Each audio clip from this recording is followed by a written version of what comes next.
Energy.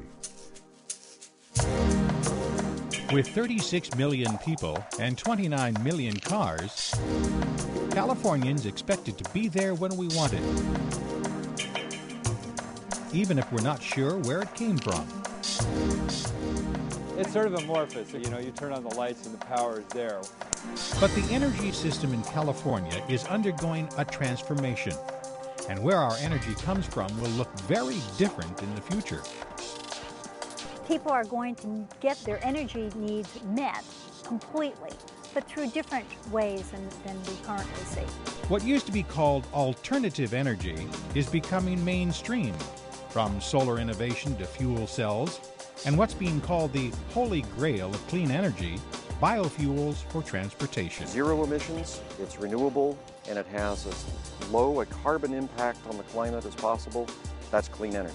Many are pinning their hopes on this big new trend, creating big opportunities for the region. We think that it's an employment opportunity, it's a research opportunity, and it's certainly a way to save energy and cost and clean up the environment. Green Momentum is about how we can harness our natural strengths in the Great Valley, improve the economy, and offer opportunities for our young people. It starts with a fundamental fact. There's a power shift taking place in California, a change in how we think about energy, how it's produced, and the opportunities it provides. As a state, we're very sensitive to the issues of energy, and as energy costs and energy volatility increases, you won't find a place that's more receptive to fixing the energy problem. Fixing the energy problem means that what has long made environmental sense is beginning to make economic sense as well. Investment in clean energy technologies, including wind, solar, biofuels, and fuel cells, are expected to quadruple in the coming decade. People are asking, isn't there something else out there that's better? And can it also be cleaner at the same time? Those are big changes. What has caused this shift? Concerns over global warming and a dangerous dependence on foreign oil top the list, as well as all-time high gas prices. Add to that advances in clean energy technologies and expanded government mandates to encourage their development and use, and you begin to see the future of energy transform. California leads the way with aggressive state standards on renewable energy. By 2010, 20% of retail electric sales will come from renewable sources. That's a lot of economic activity.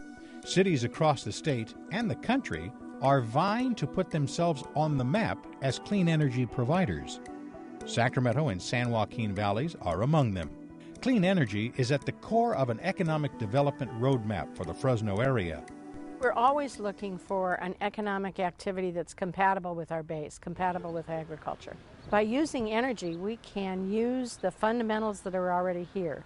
The agricultural ways, the manufacturing processes, the abundant solar and wind power that we have, and build on our strengths. And so we think it's a natural fit for the region. When it comes to producing renewable energy, the Central Valley has a lot of the right ingredients, but making use of them requires more planning.